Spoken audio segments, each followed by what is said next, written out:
Olá pessoal, tudo bem com vocês? Eu sou o professor Eziel Domingos, estou aqui para dar início ao nosso curso de integração, certo?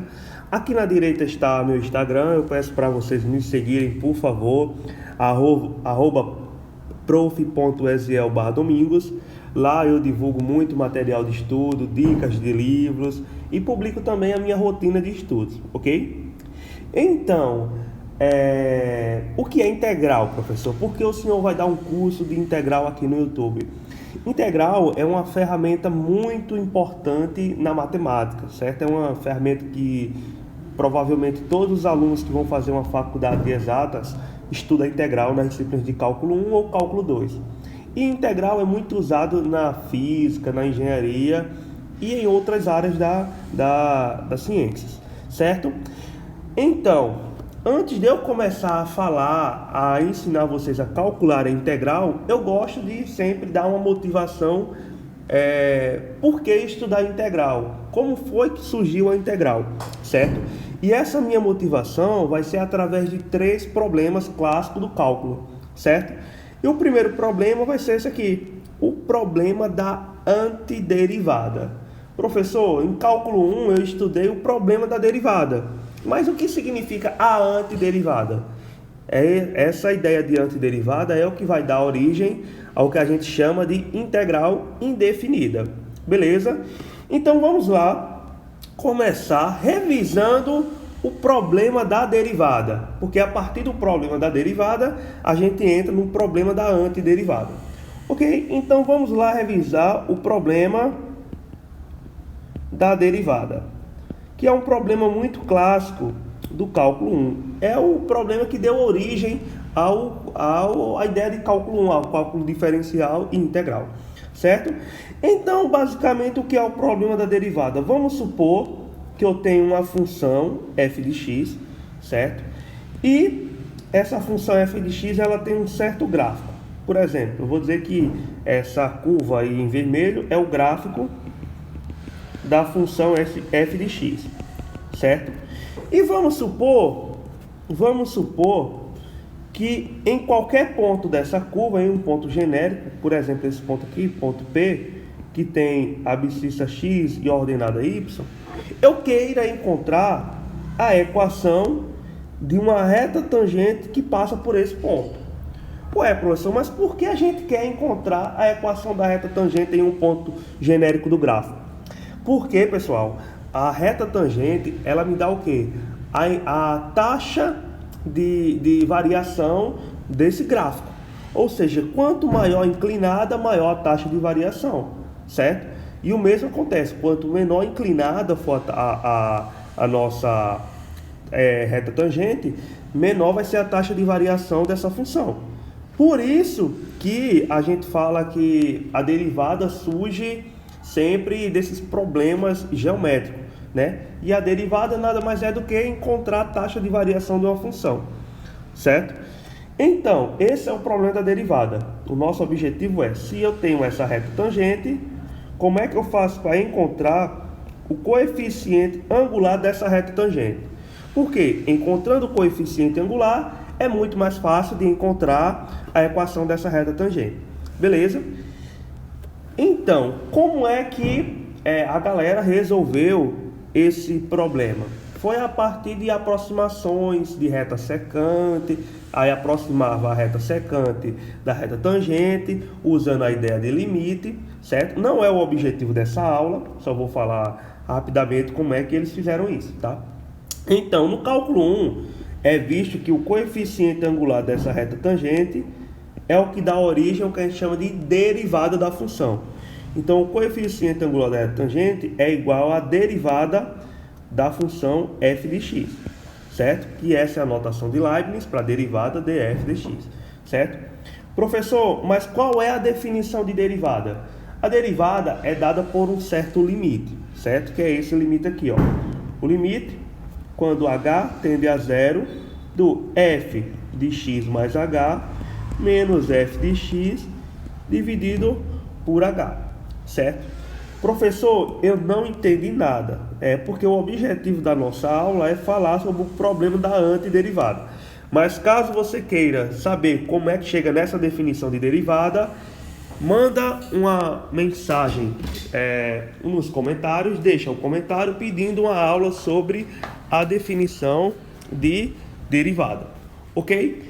Então, pessoal, é assim que a gente encontra o nosso coeficiente angular da reta tangente. E a gente vê que a gente chama isso de taxa de variação, certo? É assim que a gente encontra a taxa de variação de uma função em um certo ponto, certo? Por exemplo, se eu tenho uma função dada por x ao cubo, como é que eu calculo a sua derivada? Isso daqui é uma função polinomial, uma função muito simples. E é visto no cálculo 1 que a derivada de uma função, eu vou usar a notação linha para derivada, que é a notação de Newton. A gente vê que como é que a gente calcula a derivada dessa função. O expoente cai para frente e a gente subtrai menos 1, certo? Então, a derivada da função x ao cubo é 3x ao quadrado. Beleza? Então, resumindo, o que é que a gente encontrou aqui, interpretando esse resultado? Se eu tenho uma função f de x, que é dada por x ao cubo, se eu quero encontrar uma função genérica que me dê a sua taxa de variação, é só eu calcular a sua derivada, que é dada por 3x ao quadrado. Beleza? Ok? Então, esse daqui é o problema da derivada, que foi elaborado por Newton, deu surgimento à ideia de derivada, que a derivada é dada por esse limite aqui, certo? Porém, o que é o problema inverso da derivada? O problema inverso da derivada é o seguinte: se eu tenho uma taxa de variação, como é que eu encontro a função, certo? Então, vamos dedicar essa aula agora ao problema inverso da derivada, certo? Então, problema inverso da derivada, certo? Então, é um problema que dá origem futuramente ao que a gente chama de integral indefinida, certo? Então, resumindo, eu vou escrever aqui para vocês o que é o problema da antiderivada, nesse caso, né? Da antiderivada. Então, qual a curva gama? Então, qual a curva gama que passa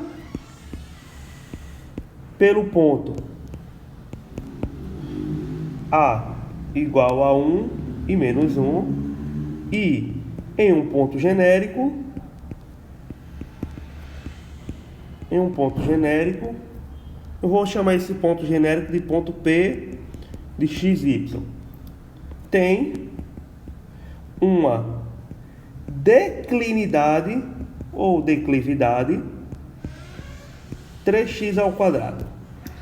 E aí, professor, não entendi nada o que é esse problema da antiderivada. Então, olha o seguinte: qual a curva gama que passa pelo ponto A igual a 1 e menos 1 e em um ponto genérico, que é um ponto qualquer dessa curva, tem uma declividade 3x ao quadrado.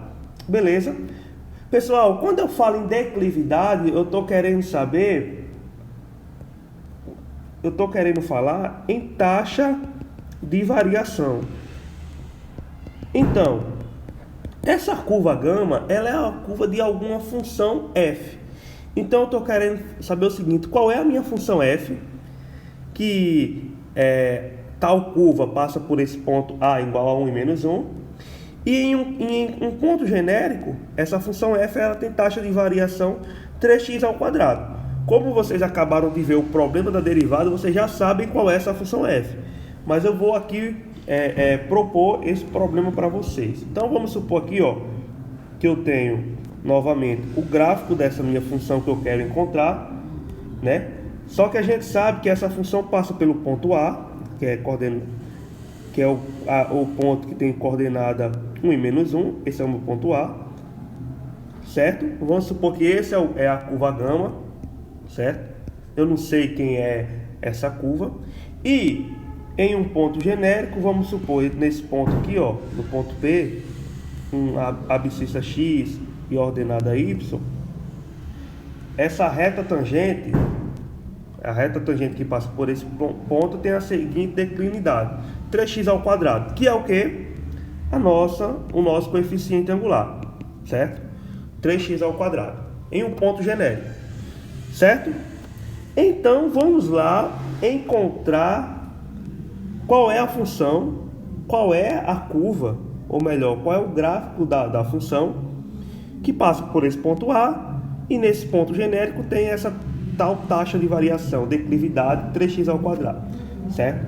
Então vamos lá definir uma função. Vamos definir uma função qualquer. Eu não sei qual é essa função, mas vamos supor que eu tenho uma função. Então seja y igual a uma função f de x, tal que a gente sabe que se eu calcular a derivada dessa função, ou melhor, a taxa de variação, eu encontro 3x ao quadrado, que é isso que o problema fala. Ó, declividade 3x ao quadrado. Beleza? Só que eu pergunto para vocês, qual é a função que eu derivo e encontro 3x ao quadrado? A gente acabou de ver nesse problema da derivada que a função que eu derivo e encontro 3x ao quadrado é a função x ao cubo. Olha só, a gente querendo encontrar o inverso, certo? Por isso que dá a impressão de ser uma antiderivada, certo? Então, que função é essa? Que eu derivo e encontro x ao quadrado. A gente viu que essa função é a função x ao cubo, certo? Mas eu vou adicionar uma constante c. Por quê, professor? Porque se eu derivar essa função, que é x ao cubo mais c, se eu derivar, a derivada da soma é a soma das derivadas, então vai ser a derivada de x ao cubo mais a derivada da constante. A derivada de x ao cubo é 3x ao quadrado, como a gente já viu, e a derivada da constante é zero. Por isso que eu adicionei uma constante, porque vai que tem uma constante, certo?